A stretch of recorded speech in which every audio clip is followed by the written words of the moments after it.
So,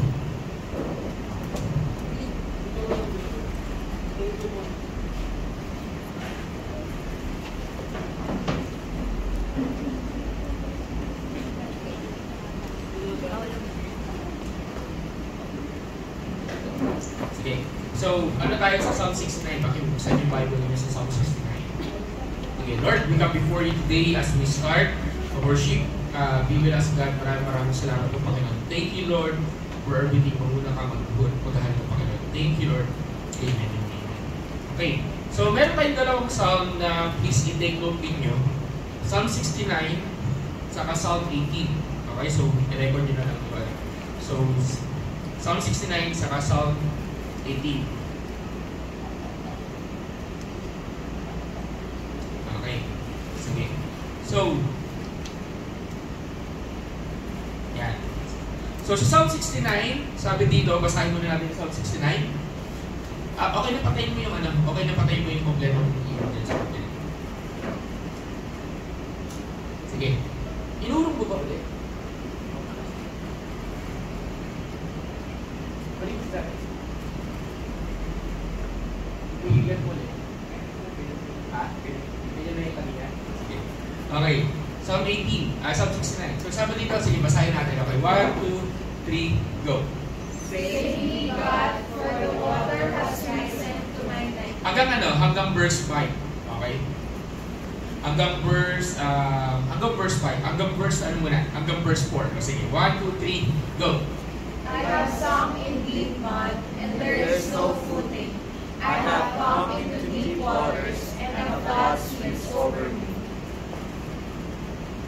I am weary from my crying, my throat is parched, my eyes fail, looking for my God. Those who hate me without cause are more numerous than the hairs of my head. My deceitful enemies who would destroy me are powerful. Though I did not steal, I must repay. Ayan, dyan muna tayo. So itong Psalm 69, isa to sa mahalagang book na pag-uusapan natin mamaya. So, may tatlong book tayong titingnan. So itong Psalm 69, ito yung sinulat ni David nung time na meron siyang sitwasyon. So, sabi sa verse 1, sabi doon, "Save me, O God, for the waters have come out of my neck." So parang sinabi niya, parang ako nalulunod na, yun nga, parang, okay, sorry for the term, parang dinidescribe niya dito yung baha. Ayan, parang binaha siya, or parang, yun nga, malulunod na siya. Same, ganun si David, gumagamit siya ng mga symbolism in order to describe ang sitwasyon niya. Pero hindi naman ibig sabihin literal na sa tubig siya. Wala siya sa tubig niyan. Siya ay nandun siya sa sitwasyon kung saan pwede siyang malagay, yung buhay niya pwede na malagay sa alanganin. Yan yun. So, nandun siya sa sitwasyon kung saan yung buhay niya nandun sa alanganin na. Tapos, ginano niya, "I sing in deep mire where there is no standing. I have come into deep waters. I am weary with my crying." So, dito ina-explain niya ano yung nangyayari sa akin sa verse 2. Sabi niya, "I am weary, napapagod na ako, kakaiyak. Pagod na ako, hindi na ako makaiyak, yun yung lalamunan ko. My eyes fail looking for my God. I was crying to God for help, parang walang sumasagot." Tapos pagdating sa verse 4, may kaaway siya. So, sabi dito, makaaway, may mga kaaway ako, and so on and so forth. Tingnan mo yung katabi mo, sabi mo, may kaaway ka ba? Di ba? May kaaway ka ba? Yun, di ba? Pero sabi dito, "They're mighty who would destroy me." Diyan nakalagay, may deceitful enemies who will destroy our powerful. So, dinidescribe niya dito, kayo mga kalaban niya dito, powerful. Take note, si David ay isang powerful man of God. Sinulat niya to, hindi pa siya hari. Sinulat niya to, ito yung mga panahon na siya ay kilala dahil napatay niya si Goliath. So, he is a mighty warrior. Pero despite ng, alam niya, identity niya as a mighty warrior, dinidescribe niya ang kalaban niya bilang powerful. Parang tingin niya sa sarili niya, "I am powerless." Meron ba tayong pagkakataon minsan na tingin mo sa sarili mo, you are powerless, at ang kalaban mo sa paligid mo ay very powerful than you. Then minsan, pag ganun yung mindset natin, nakakalimutan, tingnan mo yung sa katabi mo, tingnan mo, huwag mong kalimutan. Sabi mo sa katabi mo, huwag mong kalimutan. Sabi mo sa likuran mo, nasa likod, sabi mo, huwag mong kalimutan kung sino ka. Huwag mong kalimutan. Bakit? Kasi minsan, kung powerful ang kalaban, nakakalimutan natin that you are also much more powerful than your enemies. That amen. Diba the Bible said, "Greater is He who who is in you than the one who's in the world. Ibig sabihin, kung kasama mo ang Lord, sabi din sa Bible, kinakanta rin natin, if the Lord is with you, who can be, against you. Pero minsan, kadalasan, nakakalimutan natin yun. Tama po ba? Lalo na sa panahon ng sitwasyon. Pag na-realize mo na mas powerful ang kalaban, akala mo mas powerful sila, nakakalimutan mo yung gaano ka kagaling, gaano ka ka-powerful, at lalo nakakalimutan mo, nakasama mo ang Lord. So sabi mo sa katabi mo, o sa likod, huwag mong kalimutan. Yan, huwag mong kalimutan. So dito, nakalimutan ni David, unang-una identity niya. Kalimutan niya na, I am a giant killer. I am a powerful warrior. Nakalimutan niya kung sino siya. Kasi nakafocus siya sa kalaban. Kung saan ka nakafocus, yun yung i-magnify mo. Ibig sabihin, pag nakafocus ka sa kalaban, sa problem, in situation, mas malaki sila kaysa kung paano mo sila tinitingnan. Pag nakafocus ka sa kayang gawin ni Lord sa buhay mo, mas lalaki yun. So imagine mo meron kang magnifying glass. Alam niyo ba yung magnifying glass? Sino dito nakakita? No? Sino dito hindi pa nakakakita ng magnifying glass? Dadala tayo next week. Okay, ano ang purpose ng magnifying glass? Ano? Dali, hindi pa naman preaching to. Ano ba ito? Ano purpose ng magnifying glass? Yung maliit, lalaki. Diba? So imagine mo meron kang invisible magnifying glass. And that magnifying glass, pinufocus mo sa kalaban. Yung kalaban mo na to, pwedeng i-describe any situation. For example, para sa ating mga kapatid na binaha, that is their enemy. Para sa ating mga binagyo, that is their enemy. Para sa mga may problema sa bahay, that is your enemy. Para sa may problema sa sa work, sa everything situation, that could be your enemy. And so on and so forth. Ibig sabihin ko, nakafocus yung magnifying glass mo doon sa enemy na yon, ang tingin mo lagi doon sa enemy, yung mas malaki, mas magaling, mas makapangyarihan, at mahirap talunin. And this is yung nararamdaman ni David. At yung nararamdaman ni David, kaya sabi niya, being my enemies wrongfully, they are mighty who would destroy me, being my enemies wrongfully. Though I have stolen nothing, I still must restore it. Pinagbibintangan nila ako, alam mo ninakaw, pero may kailangan pa rin ako i-restore. May kailangan ako ibalik. So mamaya, malalaman nyo ano yung source nitong hinagpis ni David. So mahaba kasi ito, so basahin nyo na lang sa bahay ninyo, okay?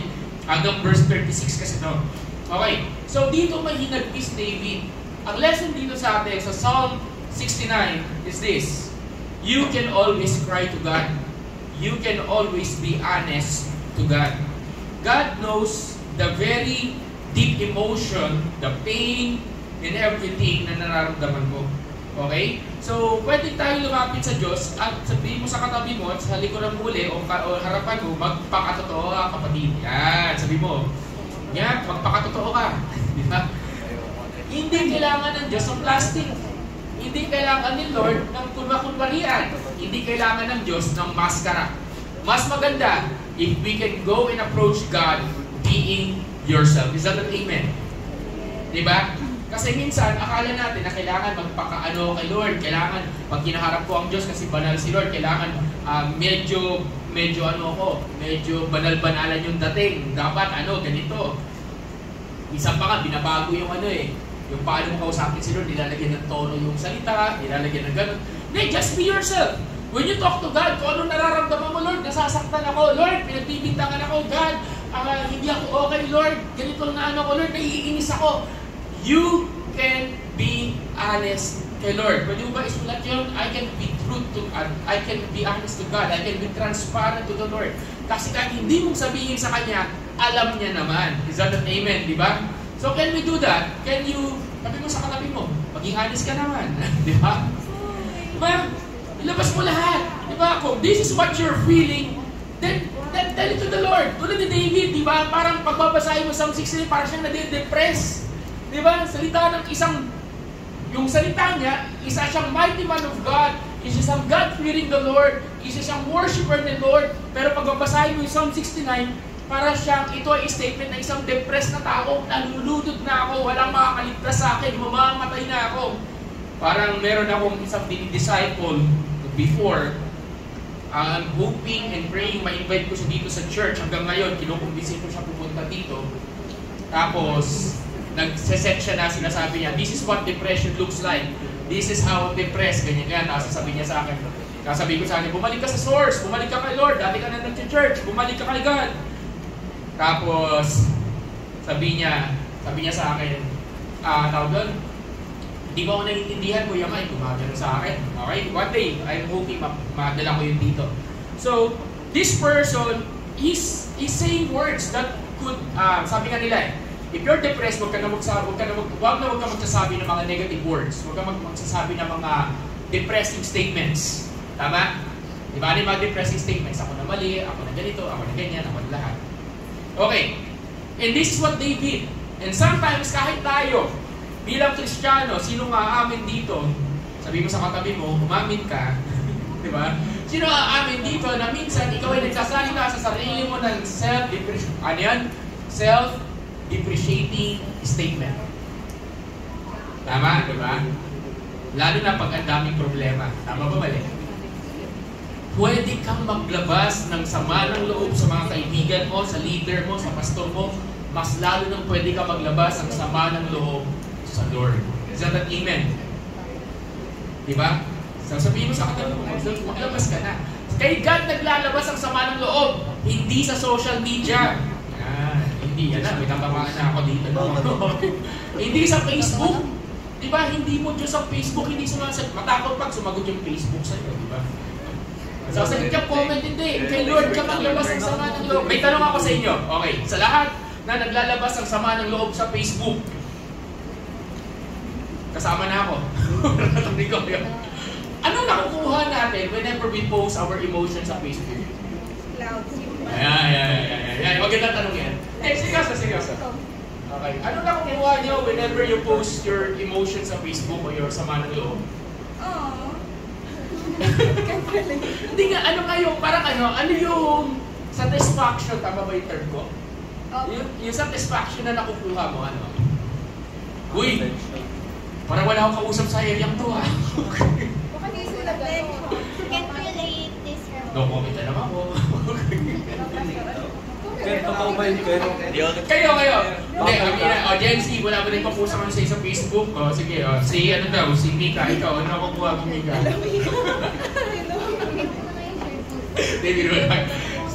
Okay. Pero hinala lang natin. Sige, ayaw ko kasi magbigay ng spotlight na lang unless gusto magsalita. Ano yung satisfaction palagay nyo na nakukuha ng isang tao na naglalabas ng sama ng loob o whatever? Negative ba? Kasi ito yung topic natin sa 69. Sa Facebook o sa social media, sa Twitter. Validation? Ano ibig sabihin ng validation? Paano ka na-validate? Your feelings is valid. Babae yung nakiki-agree sa'yo. Okay. Nakiki-agree pag di mo, ang pangit ng katabi ko. Kasi nag-agree sa iyo. Oo, di ba? Ayun, di ba? So, na-validate ka doon ang pangit ng katabi mo, di ba?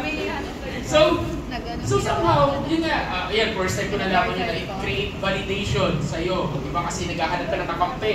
Ano pa? Mga kabataan, sumagot naman kayo. O, Irene, ikaw, hindi ka nagpa-post? Babait naman ng mga nag-i-read. Naalala ko before, nung early days ng church, hindi po sa Facebook yung way Ang way is, tawag dito? GM. Yan, GM. General message yan. Yan, nagpapataan, ganyan, may pinapatuka ka GM. O bakit? Parang may nag-iba yung parang dun sa GM, may nakarelate. Diba yung GM? May gusto ka patawa, diba? You want to do that. Okay. And this is what we're doing kasi gusto natin maglabas ng sama ng loob. This is what we're doing. We want not only to validate, pero gusto lang natin lumabas. Diba? I will not go into details or I will not go into specific. Kasi ano nangyayari minsan pag naipon yung mga bagay na ayaw mo sabihin, nagkakaroon ng gera. Tulad na nangyari yung isang araw, nagkakaroon ng gera. May mga emotions na mag-flare up, may mga sitwasyon na hindi maayos, at hindi lahat na nag-flare up na sitwasyon, sana, praise God, kung lahat nare-reconcile, tulad din nung nangyari ng isang araw. Unfortunately, hindi ganon. Unfortunately, minsan, pag nagkasamaan kayo ng loob, minsan, ang away nyo lang, hindi ka lang nilibre, tapos nagparinig ka na sa Facebook o GM, mamaya, wala na. Wala na. Sira ng magkakainigan dito.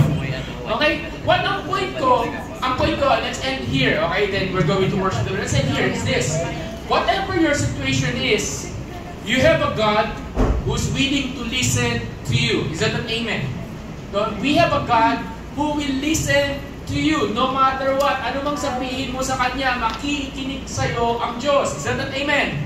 Wala ko narinig. Is that an amen? Yes. Masaya ka ba na meron, hindi naman ako pinapakinggan nila, ni Kito, ni ganyan, and so on and so forth. So therefore, I will use this way para ilabas ko yun, so on and so forth. But the problem there is, even though gamitin mo siya, hindi ka magkakaroon ng peace.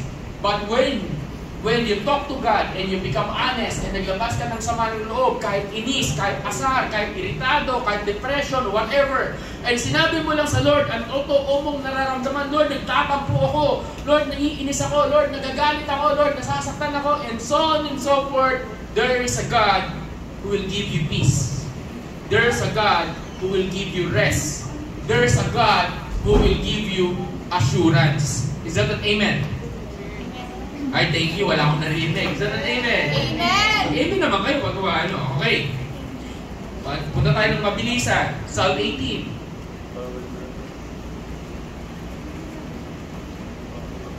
Psalm 18. Medyo mahaba ulit ito, pero basahin nyo na lang sa bahay ninyo. Okay. Sabi dito ni David, the Psalm 18, ito yung time na tinatakasan nila si King Saul. So, ito yung time na tinatakasan nila si King Saul. Tapos nung natakasan nila si King Saul na naghahunting kay David sa kasamang men niya, may kasama siyang men, may mga kasama siyang 300 mighty warriors, may kasama siyang mga taong trained niya, pinorm niya, in-equip niya, mga sobrang magagaling yung isang soldier katumbas sa 100 katao, ganun kagagaling yung kanya mga training ni David. Tapos tinakasan nila si King Saul at yung army, at ito yung pagkatakas nila, ito yung tulang sinulat ni David sa Psalm 18. Basahin natin yung hanggang verse 3. Okay? Sige. Verse 6. Sige, basahin natin sabay-sabay hanggang verse 6. 1, 2, 3, go. I love you, Lord, my strength. The Lord is my rock, my fortress, and my deliverer.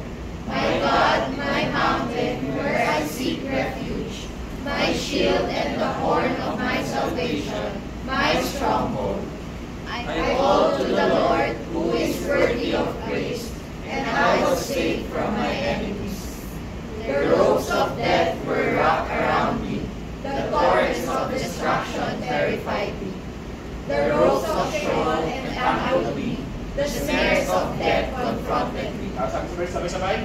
I called to the Lord in my distress, and I cried to my God for help. From His temple He heard my voice, and my cry to Him reached His ears. My cry to Him reached His ears. So you can be honest to God. So, ano ang common, ano ang pareho, o ano ang significant sa Psalm 18 saka sa Psalm 69?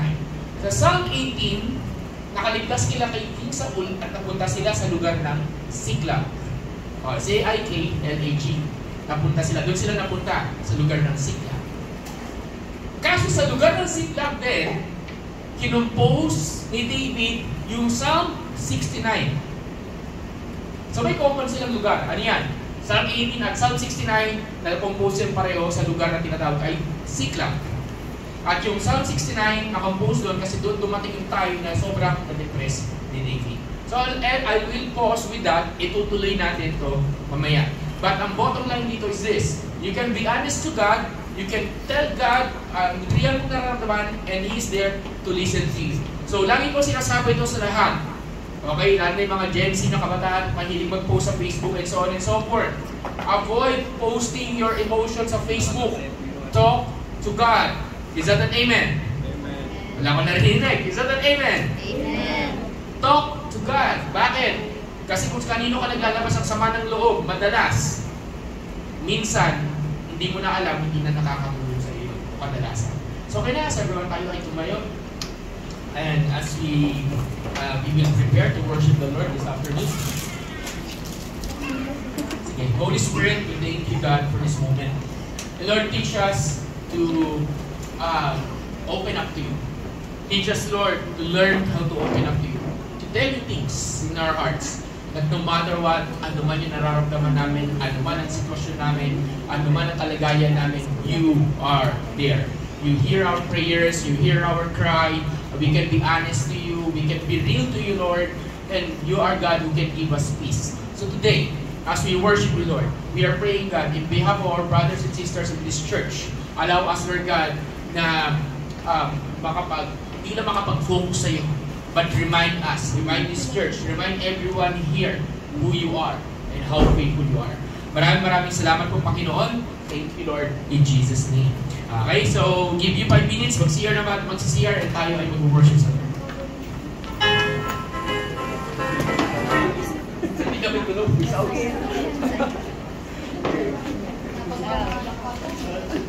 Diyan sa atin ba rin? Alas siya?